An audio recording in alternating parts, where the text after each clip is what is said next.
Hey guys, Beast Force here and welcome back to my Phineas and Ferb breakdown. Today we're going to break down an episode where Phineas and Ferb goes into the future to find the thing with the metal wood tool. And to make matters even interesting, they went into the future. And the clip was shown in Comic-Con in 2009 before the events of this episode released. There were a lot of shenanigans happening in this episode.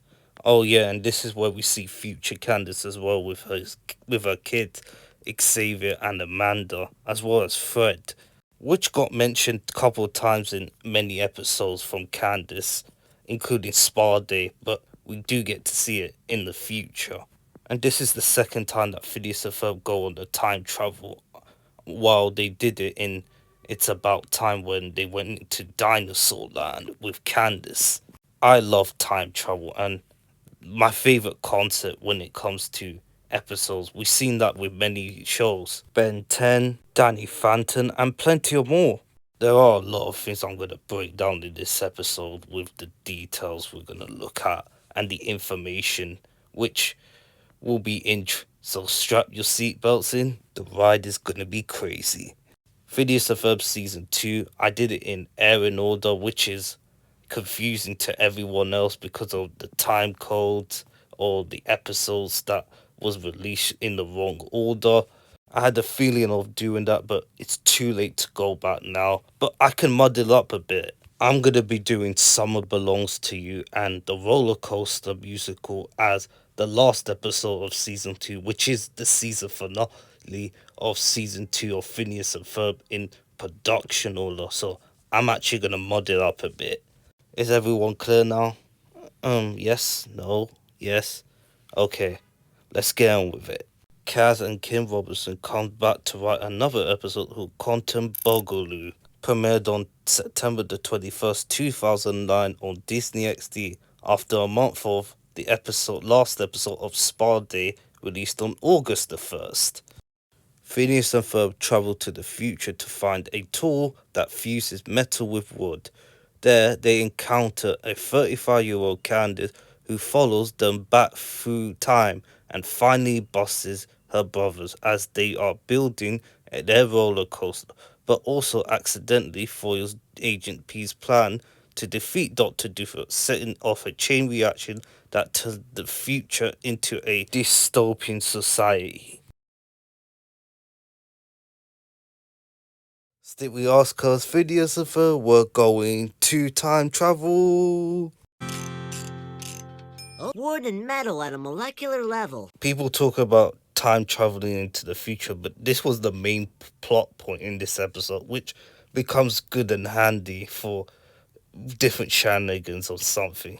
There's a way. You would need a time machine. They already time traveled in Season 1 in It's About Time, but it was in the prehistoric era, and Bounty wasn't there.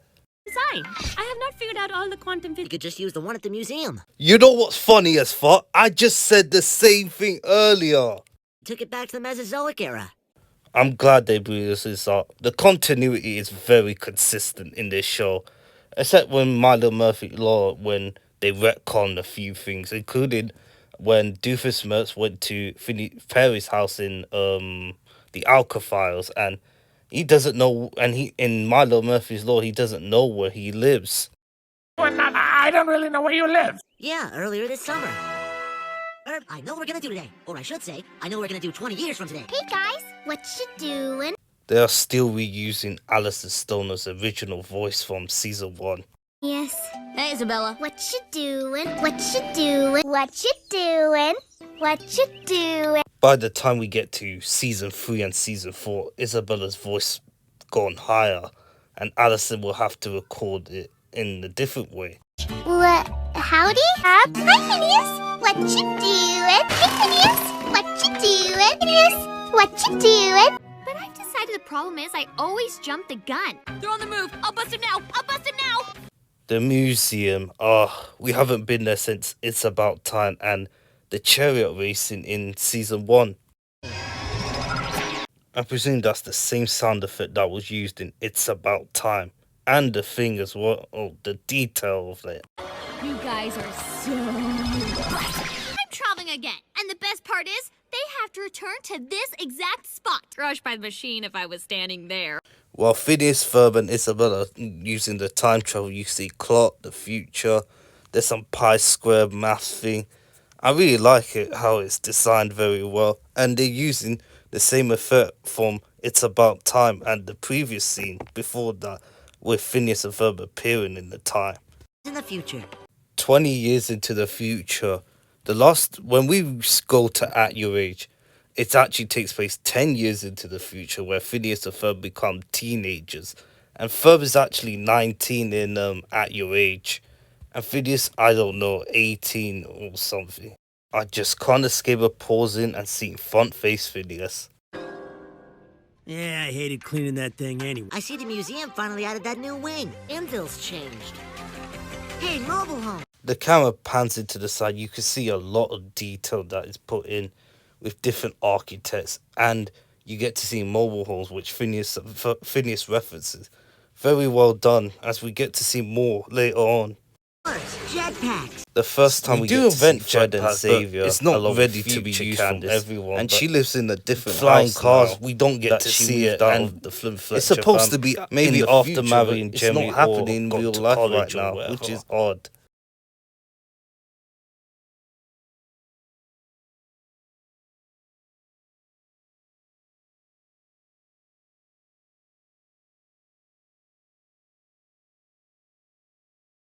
It's Candace 20 years older. She does have still voiced Candace for the first time. She looks more mature now and precise. And she's still wearing the red t-shirt as like before, but with the different exceptions of it.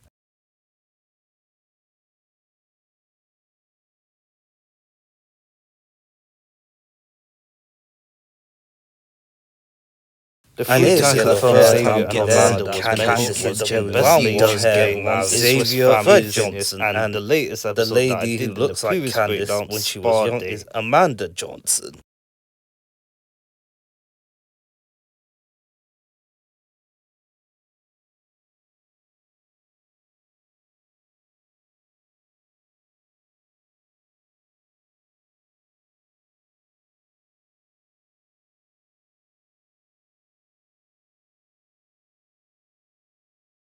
School and college, marry and have 2 kids, Xavier and Amanda. And name them Xavier and Amanda! Tell you what we're gonna name our kids, Xavier and Amanda. So that means Amanda must be born when Candace and Jeremy are in their early 20s. So Candace will probably be a parent in law school at your age. Fred, you two are so lazy. Wasting it. You guys never do anything. Amanda here is voiced by Jennifer Harper, who's gone on to become a nurse now in real life. She's also Harper in another Disney show, Wizard of Waverly Place. And also, she is Dr. Holliday's sister, Beverly Holiday, in Generator Rex. Is this a job offer? I'm sitting under this digital tree. I'm sitting next to him. Fred also does Disney shows as well.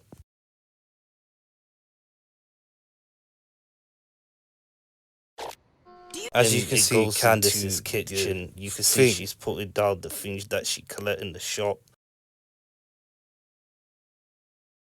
Honey, don't exaggerate. I wish you would just get along. Well, you could say a scene about your brothers, Candace.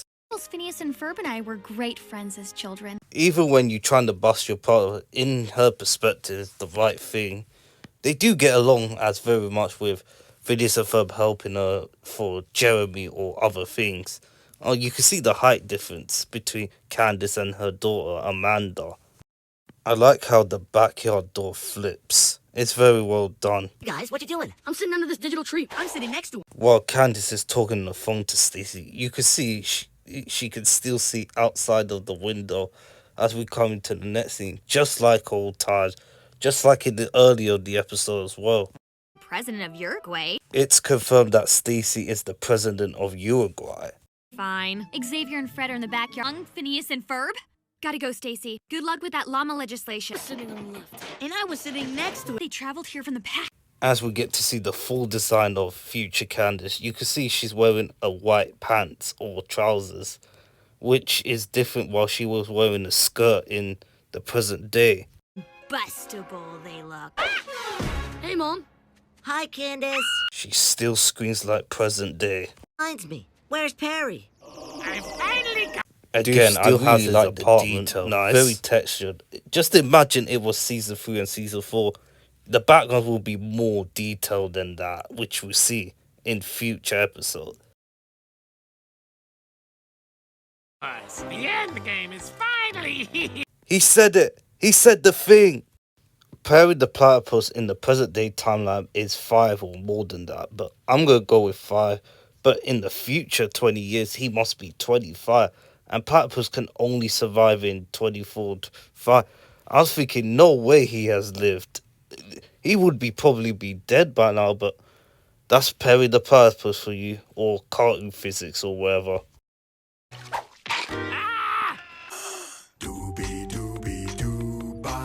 Poor Perry, he must be thinking when this is gonna end. And also, Dr. Doofenshmirtz should supposed to be Professor Time by now, or it was just an afterthought.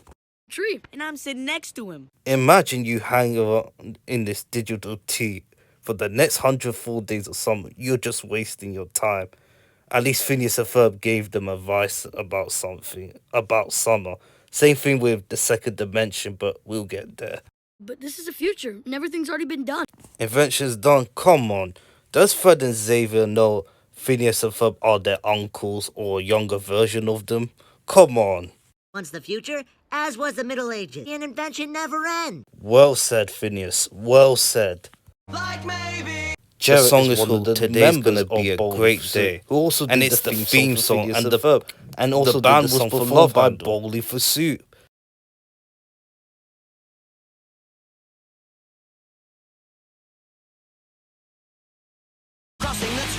That was in Secret of Success. We already know that, but we'll get to that later. I didn't see them do that, but they did ski on Swinter. That's a reference to the game on the system and Ask a Foolish Question, which is in season 3.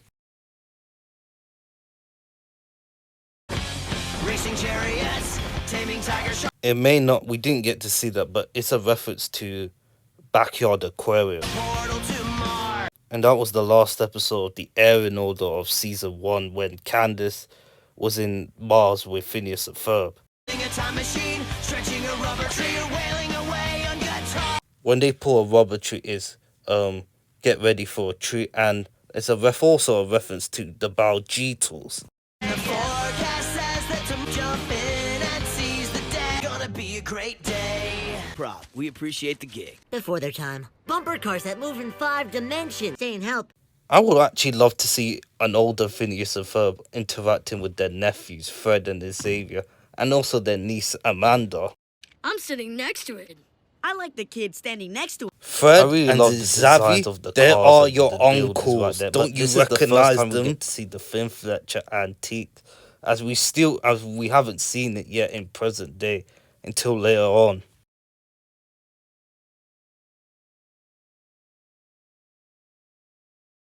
It's my comeback tour. 2 more comeback tours and I get a free pie. We don't get to see a combat tour, but we did in Lawrence did the Alien Heart episode, which is in season 2, but we'll get there. Brought back a woolly mammoth tusk, a Viking helmet, and smallpox, and the vaccine. As I used to. There! No, wait.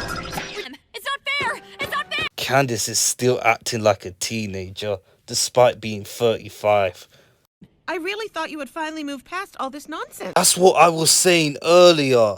Candace, you're a grown woman. You should be getting past that now.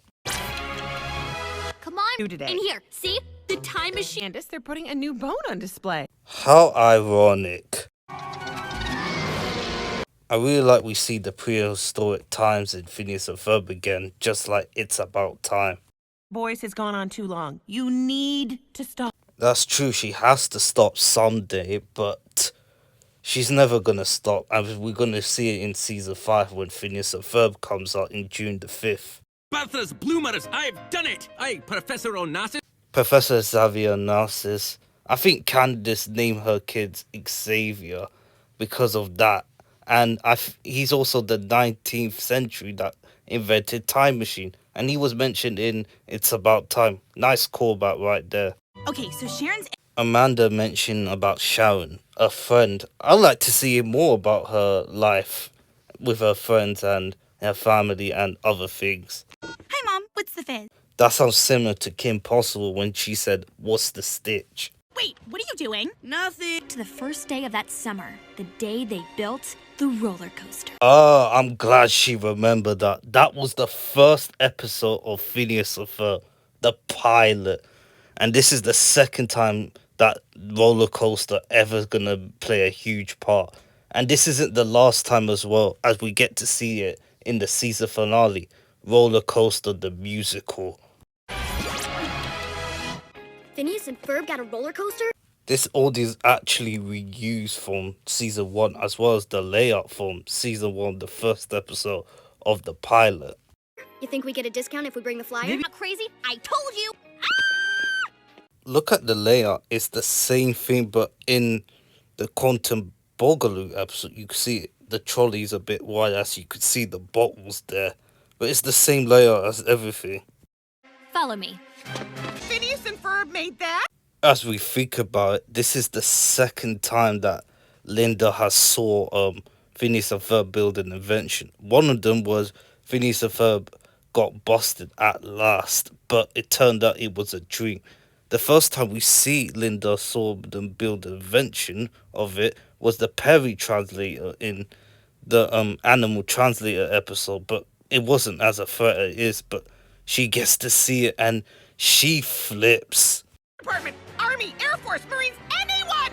You could see of Linda Finn Fletcher's eyes reflecting to the roller coaster in horror to see her sons doing dangerous inventions like that. It's no use reactor! Roger that. I'm alive! You all know in the original scene, Doofusmas got hit by a tinfoil ball thing. And now it's Perry's happening in this sequence, which causes a chain reaction. You two are in so much trouble. Stay on the job, and I'm already seeing things. Oh, thank goodness. It's great to be back. That's what happens. Sometimes going back in time trying to fix everything doesn't work, but we'll get to that point later episode. But it's caused by none other than Dr. Doofenshmirtz. It's the new Doofin law. Law number 6,000,007. Children. There are no children allowed anymore. Oh yeah, future Candace was the reason why Phineas and Ferb got busted. And also it's the reason why Doofusworks becoming the dictatorship in Danville. And this isn't the last time we've seen that, as we get to see in the second dimension this time. Joe's. Hi, Joe. Hello, Joe. Everyone calling themselves Joe now. And wait a minute, this great darkness era is similar to when Phineas and Ferb went to camp with the drill instructor drilling them, and it was a great atmosphere. I said too much. I said too much. Doofenshmirtz! I wonder where is Candace Vanessa against the universe? She always or the interacts last with day of summer. I Doofusmirtz's daughter.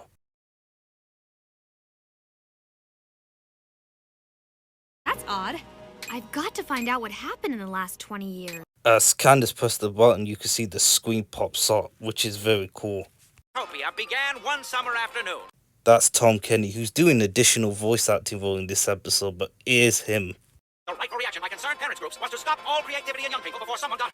And that was the last time we heard about creativity, as we get to see in the dream world in the previous episode. As Candace said, creativity isn't bad. Creativity isn't bad. It's the best thing about you. Sets were remade into dismal hospital beds. As they become like mini robots to be stored away. Look how it connects it. Very well detailed. Until adulthood. East by the glimmering cesspool we wallow in today. Emperor Doofenshmirtz. Get back to... Excuse me, Joe. Lab coats must be worn at all times. The librarian's voiced by Jennifer Grey, who's going to do another voice role in Phineas and Ferb. Yeah, a woman just ran past your statue there without basking in your awful glory. Underlings. People often ask me, in that charmed life, got all I... The song is called Charmed Life, sung by Emperor Doofenshmirtz, and also the song's songwriter is Dan Povenmire. Right, everyone is genuflect. All hail Doofenshmirtz. Can eat, and I can leave my wallet at home. This is what being the Empire means. Take over the world, over Danville, and just make sure they suffer. I'm a nice guy.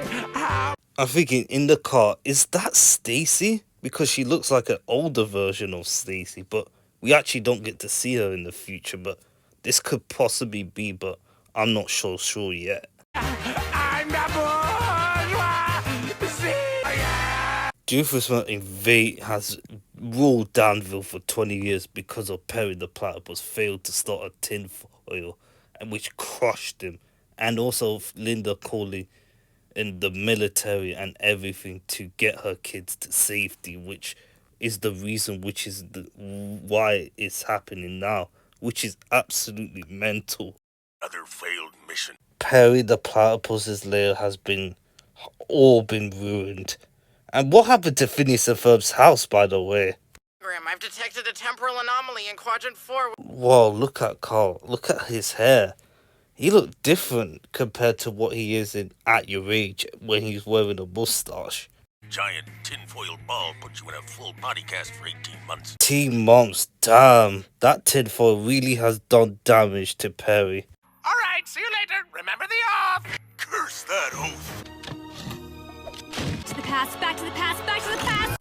I don't know why they leave it in the dump. They should have just destroyed it. If only Doofenshmirtz was very smart, then he would have been continued to rule for decades and decades more, but that prevented everything. But I have to change a plan. Come on, I'll explain later. Oh, Mom! No, that's just it. I'm from a future where we did bust the boys. The magnet's getting attracted to the roller coaster as it goes back to where it belongs. This reminds me of Danny Phantom and Ben 10. Was it when Jack Fenter put a Diet Cola on the ecto purifier and that causes Vlad Plasmids to have acne, ecto acne, which and Danny Phantom changes that by reversing it, but for all the wrong reason, causing Jack Fenton to be a ghost, Vlad Plasmids to Maddie, and Danny Phantom realized what he did was wrong, and he changed it back. With the help from Clockwork, of course, but Danny Phantom uses 3 mixes with the cola ecto acne to cure the ecto acne.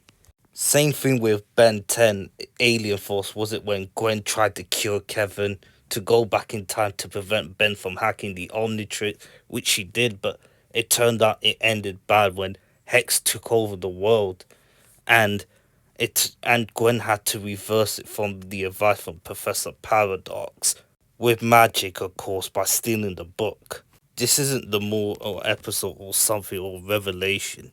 Sometimes you have to let the things the way it is. You can't go back in time and fix everything.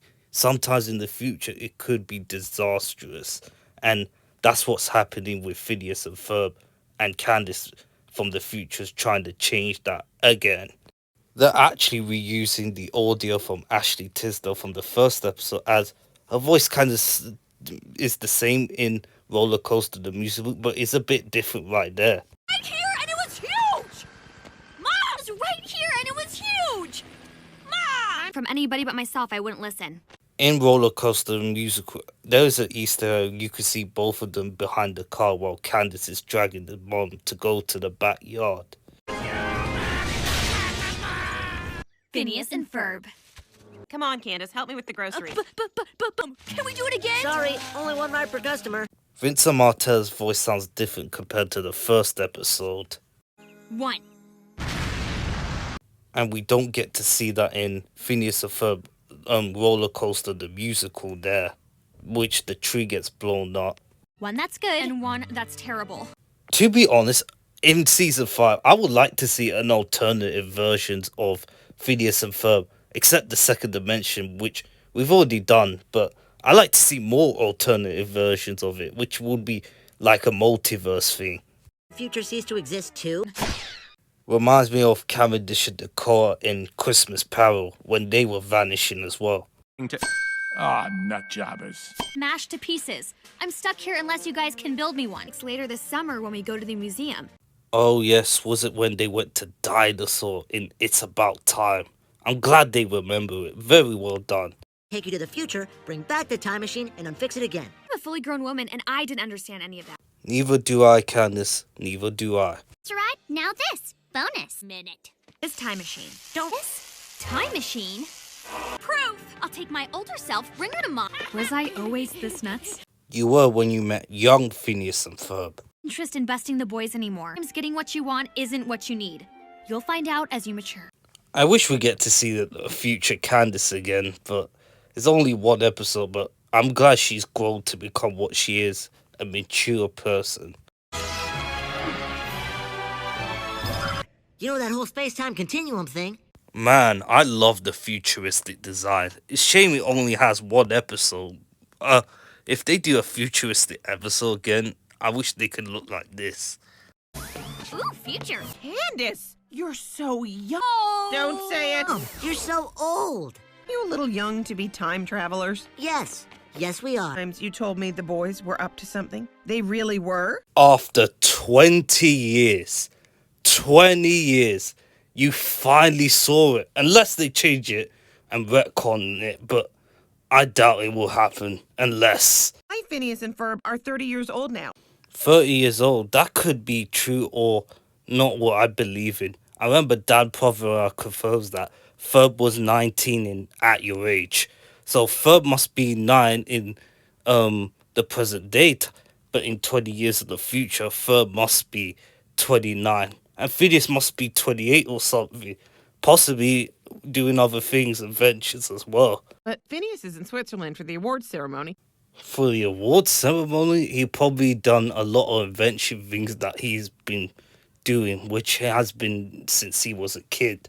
Still at Camp David for the... Ferb is in Camp Dave trying to become president, but he's 29, so you can't be president until you're 35, and Ferb's not 35, so he must have a long way to go until he becomes re-election. Candace, they are busted. Yes! She finally got what she wanted. Promise me you won't go into the future again. Well, they don't, but they do go in the second dimension, on which we'll get to that. Started because we needed a steel and wood fusing tool. Which comes in full cycle.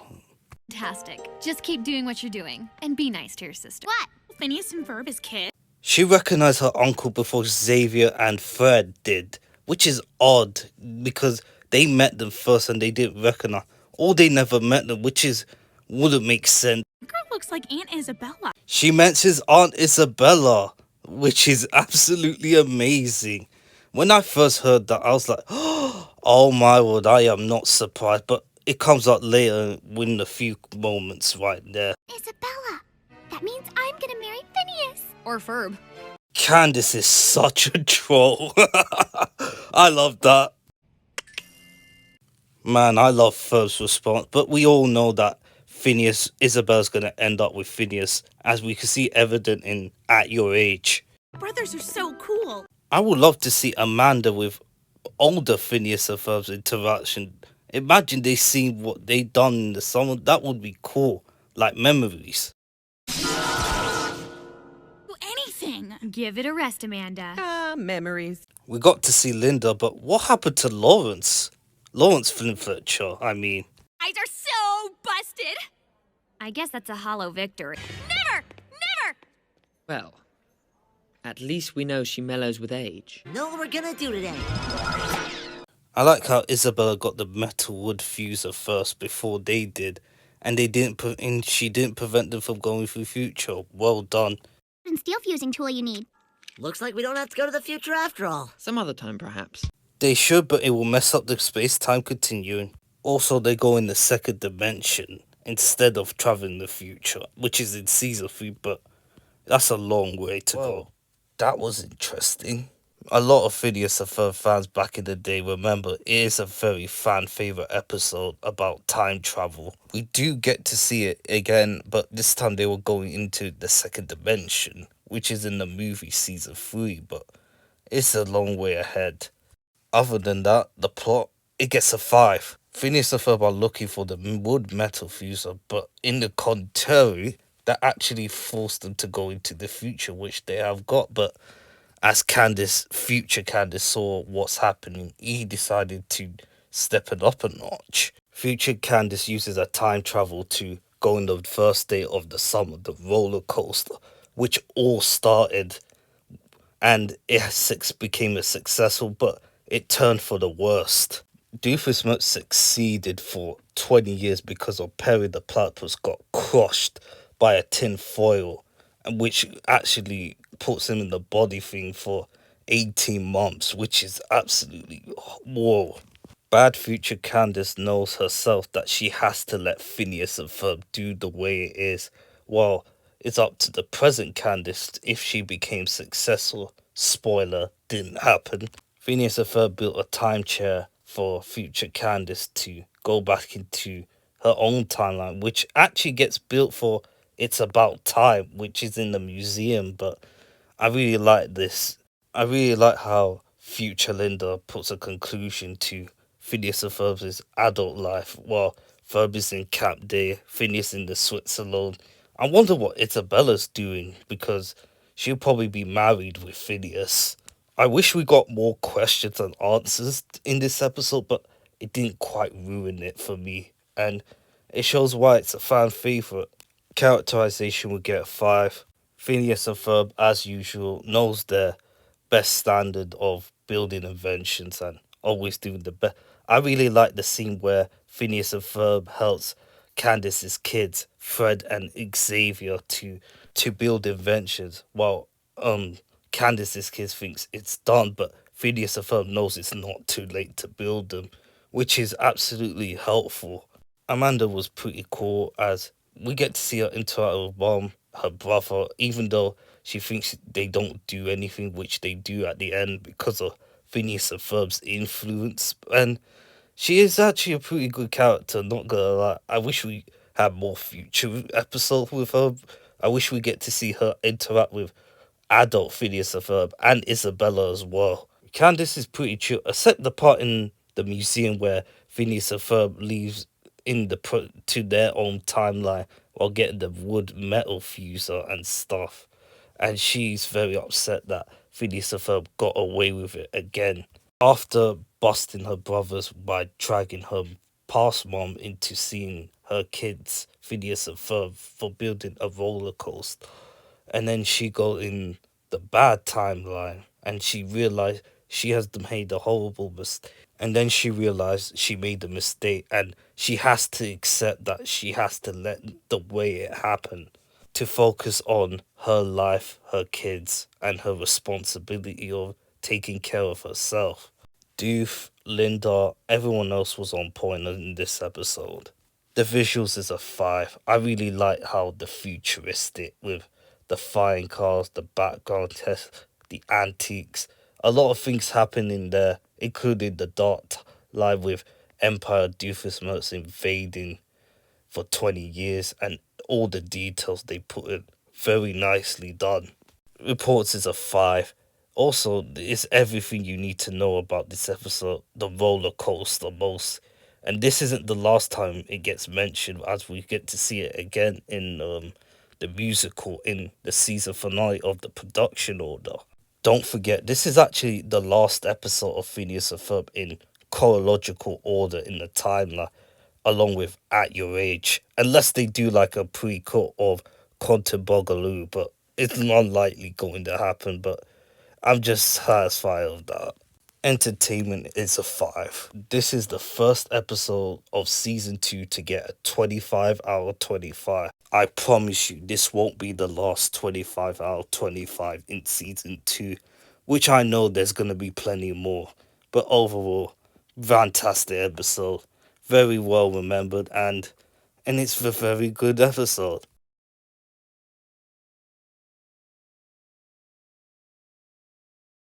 Quantum Boogaloo is based around breaking to electric Boogaloo, confirmed by Jeff Sloppy Moss and Dan Provermeyer. And the plot is similar to Back to the Future Part 2, where future Candace and Marty went into the future but disrupted the space-time continuum, which leaves the town becoming a polluted and a corrupted place. I also got another reference that bad future Candace stopped good future Candace from changing the path, which is a reference from one of the final scenes of DC Comics, where Barry Allen changes the past to prevent his mother's death, resulting in an apocalyptic timeline. Just as we see in DCMU Flashpoint, while Isabel accidentally uses the handle on the time travel chair to go into the past, which created a temporal paradox. There are a lot to unpack in this time travel episode, which builds up the segue of things to come. I did a poll 2 days ago. I said, who's the best Doofenshmirtz? And no surprise, Heinz Doofenshmirtz. There are 4 votes, and Heinz Doofenshmirtz wins by 75%, which is not a surprise, while Vanessa gets 25% of the votes. I'm gonna do a new poll when the video goes up. I'm gonna ask you a question about that. Which characters you wish that appeared in Quantum Bagaloo? Let me know, and let me know in the community tabs below. Until then, I hope you have a fantastic day. As always, see ya.